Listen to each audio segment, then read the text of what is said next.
The Evergreen community is getting some help in the aftermath of the high school shooting. The amount the Justice Department is providing and what it will go towards. Game 2 of the NHL's Western Conference Final is tonight at Ball Arena. The Avs will try to even things up against the Vegas Golden Knights. We're going to have plenty more on this coming up this hour. A look ahead to a pivotal playoff showdown. But first, let's take a live look outside right now on your Friday morning. Beautiful shot right at downtown Denver. Gorgeous start to the sunrise today. And it's going to be pretty nice today and into the weekend for the Memorial Day weekend. Thanks for joining us. I'm Corey Rose. And I'm Drew Carney. It looked like a painting there on this Friday morning. Today, of course, marks the start of a long holiday weekend for a lot of people. And Katie, the weather seems to be improving every day in your forecast. Today, it's going to be mostly clear skies. And yes, heading into the weekend, a big warm up. Drier weather all across the state after days of rain here for the metro area this morning. We have cleared out and temperatures are on the cool side. Upper 30s out at the airport, 40s for the majority of the Front Range and Eastern Plains. Below average temperatures will be with us this Friday. Still a bit unsettled over portions of southern Colorado, but low risk of any severe weather.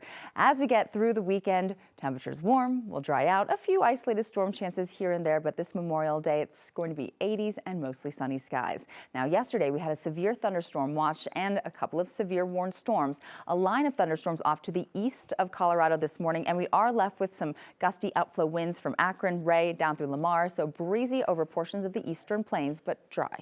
Now, temperatures for us, it is calm winds and clear skies from Conifer into Evergreen with temperatures at the upper 20s to low 30s, so definitely a crisp start to the morning. You'll want the layers. By 10 a.m., 53 degrees. Typically this time of the year, we see highs in the low 70s. Today, we're expecting a high of 64 out at the airport. So 60s here for the Front Range, the Eastern Plains, low 70s down over the southern parts of the state. And for this evening, mostly cloudy skies. We'll be cheering on the Avalanche as they get things going at Ball Arena. It'll be mostly cloudy skies. Any wet weather expected will be mainly south into Colorado Springs. Portions of the Denver metro area right around 9 o'clock could see a light spotty shower, so you may want to have the rain gear with you just in case after sunset. And then Saturday, sunshine. We'll talk more about the warm up ahead from 70s on Saturday to 80s on Sunday and Monday still to come. Brianna? Katie, thank you so much. A live look right now of the I-25 and 23rd Avenue. It is a quiet start to your Friday morning. No issues to report on the south and northbound lanes of I-25. So this is right near Empower Field, Ball Arena there.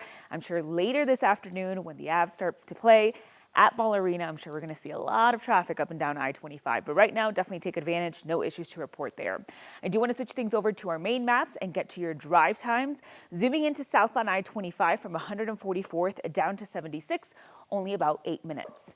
Now, Memorial Day is the unofficial start of the summer, and unfortunately, it's also the beginning of what's known as the 100 deadliest days on our roads. From Memorial Day through Labor Day, the state typically sees a spike in deadly crashes, especially involving motorcycle riders. According to CDOT, 58% of all motorcycle fatalities since 2015 have happened between June and September.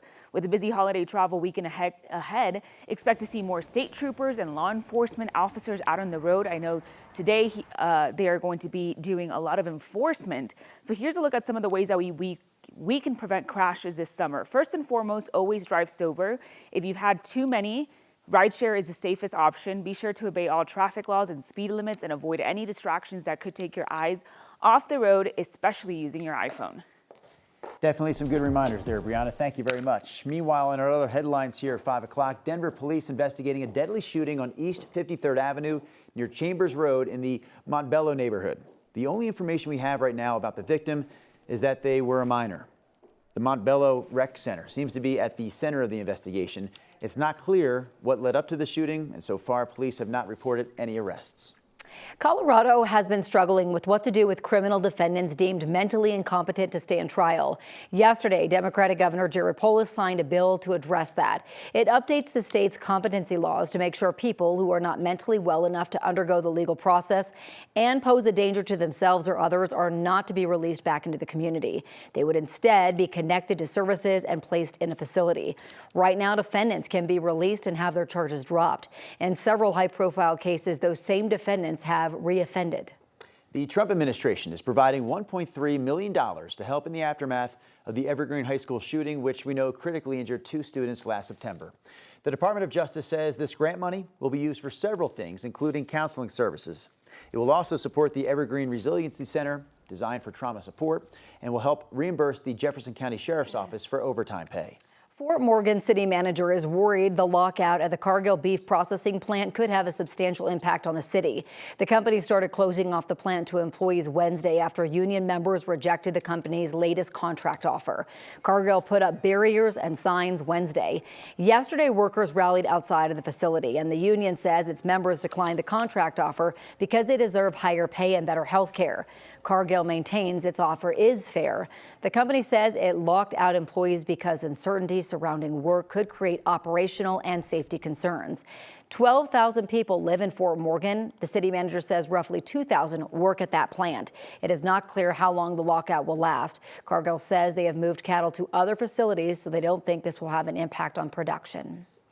CDOT is mapping out the next decade of road and transit improvements. The state just approved a new 10-year plan. 9 News reporter Courtney Yoon joining us live with more on the story. So Courtney, if I understand this correctly, more than half of the plan includes pavement work. Yes, that's right, Corey and Drew. So CDOT seems to want to have all of us to have a smoother ride on our state highways. There's more than 250 projects approved in this 10-year plan, and more than half, or about 55% of them, include fixing our roads or pavement operations. So CDOT says that they're already working on this, with the state seeing steady improvements in the number of roadways rated in good condition. The 10-year plan focuses on repairing roads and bridges, improving safety, and expanding transportation options statewide. It also includes the Colorado Mountain Rail and Front Range passenger rail projects, which aim to connect mountain communities with cities along the Front Range and Denver metro area. The Federal Boulevard Bus Rapid Transit project in Denver will add 18 miles of dedicated transit and infrastructure, as well as stations. Other projects include fixing deteriorated sections of the I-70 Glenwood Canyon corridor, as well as repairing several miles of poorly rated pavement along I-70 on the Eastern Plains. So CDOT says that this 10-year plan reflects feedback from communities across the state and is designed to guide transportation investments for the next decade. Live in Denver, Courtney Yoon, 9 News.